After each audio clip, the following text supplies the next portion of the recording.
If you're watching this video, it's because I'm sending it to you regarding what happens with the buyer's deposits when you're selling your home. So in Berkshire County, we have two deposits, a first and a second deposit. And the second deposit is due after the inspection period is over and they know that they're moving full steam ahead. So those deposits, though, are protected for the buyers on any other contingencies they may have, i.e. mortgage contingency, home insurance contingency. So this just is a quick information video to let you know where those deposits live. They essentially stay with either the listing agency or the seller's attorney. 95% of the time we have it stay with the listing agency if it's openly on the market. Now, what happens if the deal falls apart?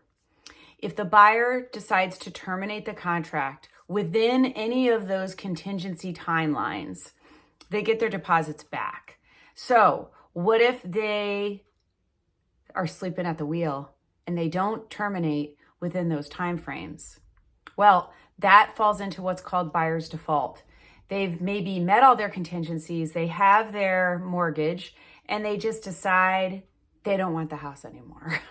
Knocking on wood. That's never happened to me, but we did see that happen to some other transactions during the COVID market, which is what I call that crazy time frame when the market just went bananas, where we had a lot of sight unseen offers and purchase contracts. And in several cases, the folks would come to see the house for the very first time in person at the walkthrough and change their mind. So what happens to those deposits? Well, the buyer doesn't get the money back at that point.